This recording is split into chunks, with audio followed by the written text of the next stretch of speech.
آج ہم ایک بہت اہم موضوع پر بات چیت کرنے والے ہیں، قوم پرستی، نیشنلزم۔ یہ لفظ ہم سنتے تو بہت ہیں، لیکن کیا ہم واقعی سمجھتے ہیں کہ یہ ہے کیا؟ جی بالکل۔ اس کی طاقت کیا ہے؟ یہ جوڑتی ہے یا کہیں توڑتی ہے؟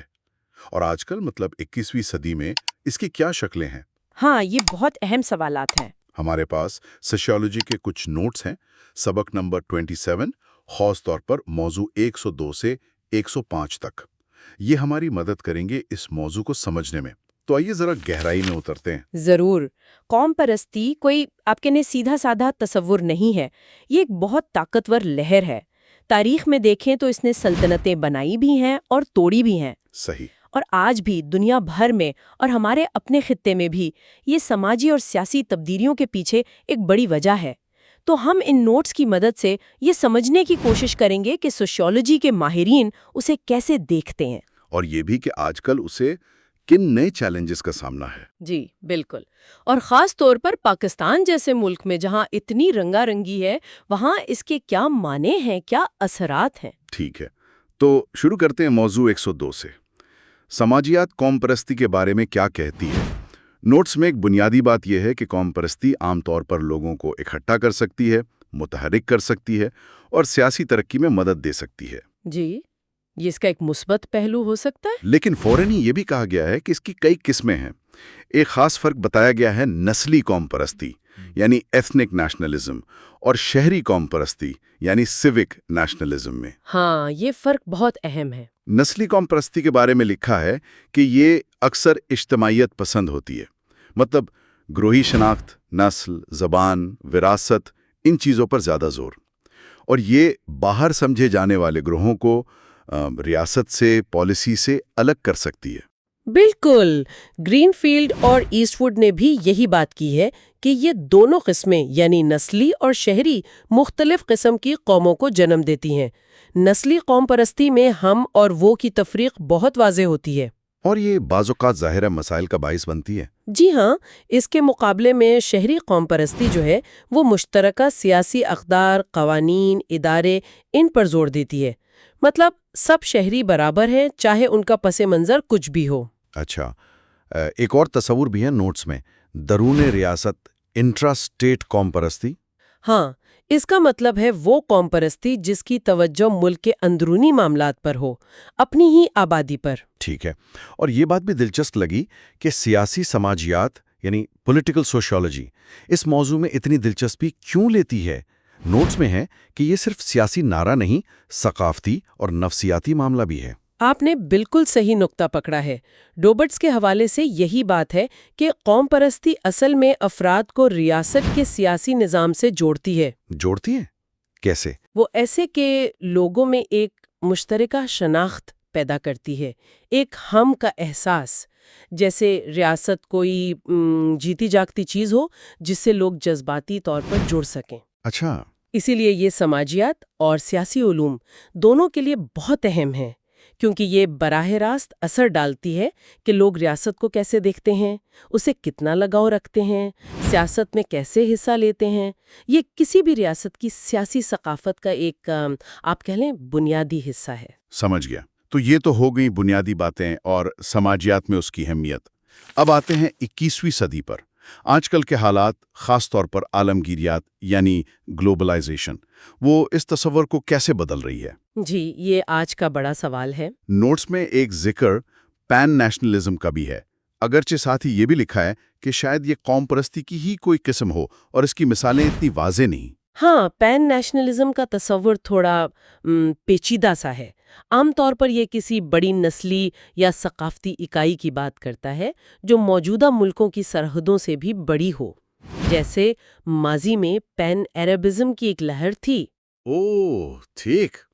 لیکن جیسا نوٹس میں بھی اشارہ ہے، عملی طور پر ایسی تحریکوں کو قوم پرستی کی واضح قسم ماننا یا ان کی کوئی ایک پکی تعریف کرنا مشکل رہا ہے۔ شاید زیادہ اہم وہ بات ہے جو گرین فیلڈ اور ایسٹ ووڈ نے کہی تھی۔ کون سی بات؟ وہی کہ ایک ہی ملک میں جب کئی قومی یا نسلی گروہ ہوں اور خاص طور پر اگر ان کی وفاداریاں آپس میں ٹکراتی ہوں تو اس صورتحال کو کیسے سنبھالا جائے؟ ہاں، یہ تو آج کل بہت عام ہے۔ لوگوں کی کئی شناختیں ہوتی ہیں نا، مذہبی، علاقائی، زبان کی، پھر قومی۔ بالکل، اور یہیں پر 21ویں صدی کے چیلنجز سامنے آتے ہیں۔ عالمگیریت ان میں سب سے بڑا ہے۔ کیسے؟ دیکھیں، سدرلینڈ کا حوالہ ہے نوٹس میں۔ وہ کہتے ہیں کہ ڈایاسپورا یعنی وہ لوگ جو اپنے وطن سے دور دوسرے ملکوں میں رہتے ہیں، اور پھر یہ نئی ٹیکنالوجی، انٹرنیٹ، سوشل میڈیا، جی ان چیزوں نے ثقافتی، اقتصادی، سماجی نیٹ ورک بنا دیے ہیں جو لوگوں کو براعظموں کے پار جوڑ رہے ہیں۔ صحیح۔ مثال کے طور پر ایک پاکستانی جو شاید کینیڈا میں بیٹھا ہے، وہ وہیں سے پاکستان میں اپنے گھر والوں سے بھی رابطے میں ہے، اپنی ثقافت سے بھی جڑا ہے، دنیا بھر کی خبریں بھی دیکھ رہا ہے۔ ہاں، یہ تو ہے۔ تو یہ صورتحال قوم پرستی کے اس پرانے خیال کو چیلنج کرتی ہے کہ وفاداری اور شناخت بس قومی سرحدوں تک ہوتی ہے۔ اب سوال یہ ہے کہ جب رابطے عالمی ہیں تو شناخت کی حد کہاں ہے؟ یہ واقعی ایک بنیادی تبدیلی ہے، اور اس کا اثر صرف ثقافتی نہیں، اقتصادی بھی ہوگا۔ نوٹس میں ٹرینڈوفائلوں کا حوالہ ہے کہ اقتصادی عالمگیریت نے ملکوں کا ایک دوسرے پر انحصار بہت بڑھا دیا ہے۔ جی بالکل۔ اس کی وجہ سے ریاستیں مطلب حکومتیں محسوس کرتی ہیں کہ ان کی خود مختاری، ان کا اپنا اختیار وہ کم ہو رہا ہے۔ ہاں، یہ احساس بڑھ رہا ہے۔ یہاں تک کہ نوٹس میں یہ خیال بھی ہے کہ ریاستیں پوسٹ نیشنل یعنی قوم پرستی کے بعد کے دور کی ریاستوں میں بدل سکتی ہیں۔ یہ پوسٹ نیشنل کیا چیز ہے؟ یہ ایک دلچسپ تصور ہے۔ پوسٹ نیشنل ریاست کا مطلب ہے کہ وہ سیاسی سرحدیں جن پر ریاست حکومت کرتی ہے وہ اب ان سماجی اور اقتصادی حقیقتوں سے پوری طرح میل نہیں کھاتی۔ مثال کے طور پر؟ مثال کے طور پر بڑی بڑی ملٹی نیشنل کمپنیاں پوری دنیا میں کام کرتی ہیں، پیسہ آسانی سے ایک ملک سے دوسرے ملک جاتا ہے، لوگ آن لائن عالمی برادریوں کا حصہ بنتے ہیں۔ ٹھیک ہے۔ تو یوں سمجھیں کہ معیشت اور لوگوں کے رابطے تو جیسے سپر ہائی وے پر دوڑ رہے ہیں، سرحدوں کے آر پار، لیکن سیاسی نظام ابھی تک پرانے شہر کی تنگ گلیوں یعنی قومی سرحدوں میں ہی ہے۔ یہ جو فرق ہے یہ ریاست کے روایتی اختیار کے لیے ایک چیلنج ہے۔ لیکن اگر ایسا ہے تو کیا قوم پرستی کمزور پڑ رہی ہے، ختم ہو رہی ہے؟ نوٹس تو کچھ اور کہتے ہیں۔ وہ کہتے ہیں کہ ان چیلنجز کے باوجود قوم پرستی آج بھی شناخت اور ریاستی جواز یعنی لیجیٹیمیسی حاصل کرنے کا بہت طاقتور ذریعہ ہے۔ جی، یہ تضاد بہت اہم ہے۔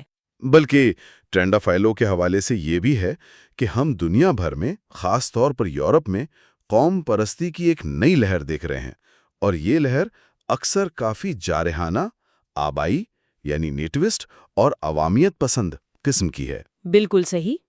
یہ سمجھنا ضروری ہے، نیٹوسٹ یا آبائی قوم پرستی وہ ہے جو صرف ملک کے اصل باشندوں کے حقوق پر بہت زور دیتی ہے اور باہر سے آنے والوں یا اقلیتوں کو شک سے دیکھتی ہے۔ اچھا۔ اور پاپولسٹ یا عوامیت پسند رہنما اکثر عام لوگوں کے جذبات کو اپیل کرتے ہیں، وہ اشرافیہ کے خلاف بات کرتے ہیں اور اپنی مقبولیت بڑھاتے ہیں۔ تو ہو کیا رہا ہے؟ ایک طرف عالمگیریت قوم پرستی کو چیلنج کر رہی ہے، اور دوسری طرف یہی عالمگیریت، امیگریشن جیسے مسائل، معاشی غیر یقینی صورتحال، یہ سب مل کر لوگوں میں ایک طرح کا خوف اور بے چینی پیدا کر رہے ہیں۔ اچھا، تو یہ رد عمل ہے؟ طرح کا رد عمل، لوگ اپنی قومی شناخت، اپنی ثقافت، اپنے مفادات کے تحفظ کے لیے زیادہ شدت سے قوم پرستانہ نظریات کی طرف جا رہے ہیں۔ تو عالمگیریت ایک ہی وقت میں قوم پرستی کو کمزور بھی کر رہی ہے اور اسے نئی، زیادہ آپ کہہ لیں سخت گیر شکلوں میں ابھار بھی رہی ہے۔ یہ تو بڑی پیچیدہ صورتحال ہے۔ اچھا، اب ذرا پاکستان کے حوالے سے بات کرتے ہیں۔ موضوع 105۔ نوٹس کہتے ہیں کہ پاکستان ایک کثیر و ثقافتی معاشرہ ہے، بہت سی زبانیں، ثقافتیں، قومیتیں، لیکن بنیاد اسلام پر رکھی گئی، دو قومی نظریہ۔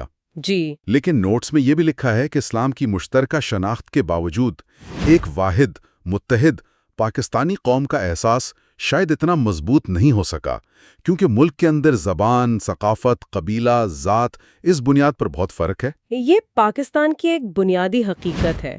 یہ جو تنوع ہے یہ ملک کی خوبصورتی بھی ہے اور ایک چیلنج بھی۔ اسلامی شناخت نے یقیناً مختلف علاقوں کے لوگوں کو ایک ملک بنایا، لیکن وقت کے ساتھ جب وسائل کی تقسیم، سیاسی نمائندگی یا ثقافتی شناخت کے سوالات اٹھے تو پھر علاقائی، لسانی، نسلی شناختیں زیادہ اہم ہو گئیں۔ جی، وہ زیادہ نمایاں ہو گئیں؟ نوٹس میں کچھ اندرونی وجوہات کا بھی ذکر ہے جنہوں نے ان احساسات کو شاید گہرا کیا ہے، جیسے دولت کی غیر مساوی تقسیم کا احساس، ہاں، ملک کی تاریخ میں فوجی حکمرانی کے ادوار، اور کبھی کبھی یہ تاثر کہ کسی ایک صوبے کا غلبہ ہے۔ جی، یہ عوامل اہم رہے ہیں۔ نوٹس میں خاص طور پر 2 مثالیں بھی دی گئی ہیں۔ ایک پشتون آبادی کی، جن کے نسلی، لسانی، ثقافتی تعلقات سرحد پار افغانستان کے پشتونوں سے ہیں۔ ٹھیک ہے۔ دوسری مثال بلوچستان کی ہے، رقبے کے لحاظ سے سب سے بڑا صوبہ، آبادی میں سب سے چھوٹا، اور وہاں بلوچ عوام میں یہ احساس رہا ہے کہ مرکز ان کے مسائل، خاص طور پر وسائل پر اختیار اور سیاسی نمائندگی کے حوالے سے ٹھیک سے حل نہیں کر پایا۔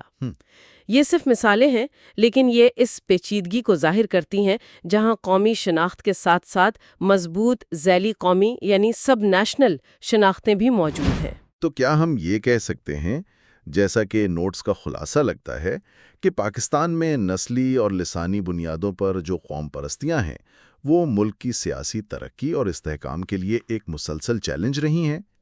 نوٹس کا تجزیہ تو اسی طرف اشارہ کرتا ہے۔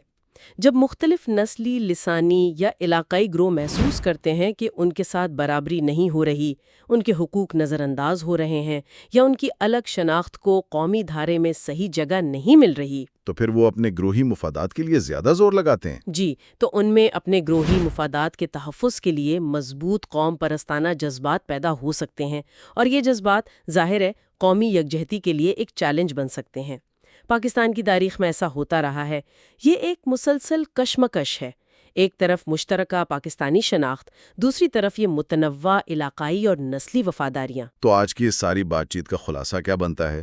ہم نے دیکھا کہ قوم پرستی کے کئی پہلو ہیں، یہ جوڑ بھی سکتی ہے، توڑ بھی سکتی ہے، بالکل، سیاسی عمل کو آگے بڑھا سکتی ہے، لیکن نسلی بنیادوں پر ہو تو امتیاز اور علیحدگی کا باعث بھی بن سکتی ہے۔ جی، 21ویں صدی میں عالمگیریت اسے نئے چیلنج دے رہی ہے، لیکن حیرت کی بات ہے کہ یہی عالمگیریت اس کی نئی، زیادہ پرجوش اور کبھی کبھی جارحانہ شکلوں کو بھی ہوا دے رہی ہے۔ اور پاکستان کے حوالے سے ہم نے دیکھا کہ یہاں صورتحال اور بھی پیچیدہ ہے۔ ایک طرف مشترکہ مذہبی شناخت جس نے ملک بنایا، دوسری طرف گہرا نسلی، لسانی، ثقافتی تنوع۔ اور جب یہ تنوع معاشی نام ہواری اور سیاسی نمائندگی کے سوالات سے جڑتا ہے تو یہ مختلف قسم کی ذیلی قوم پرستیوں کو ابھارتا ہے جو قومی اتحاد کے لیے مسلسل ایک چیلنج ہے۔ یہ سب کچھ سوچنے پر مجبور کرتا ہے کہ قوم پرستی کا مستقبل کیا ہو سکتا ہے۔ بالکل، اور یہیں پر ایک بڑا سوال پیدا ہوتا ہے جس پر شاید ہمیں سوچتے رہنا چاہیے کہ ایک ایسی دنیا میں جہاں عالمگیریت سرحدوں کو کم اہم بنا رہی ہے اور ساتھ ہی معاشروں کے اندر تنوع بھی بڑھ رہا ہے یا کم از کم زیادہ نظر آ رہا ہے، تو قومی شناخت کا مستقبل کیا ہوگا؟ کیا یہ کمزور پڑ جائے گی؟ یا کیا لوگ اس سے اور زیادہ مضبوطی سے چمٹ جائیں گے؟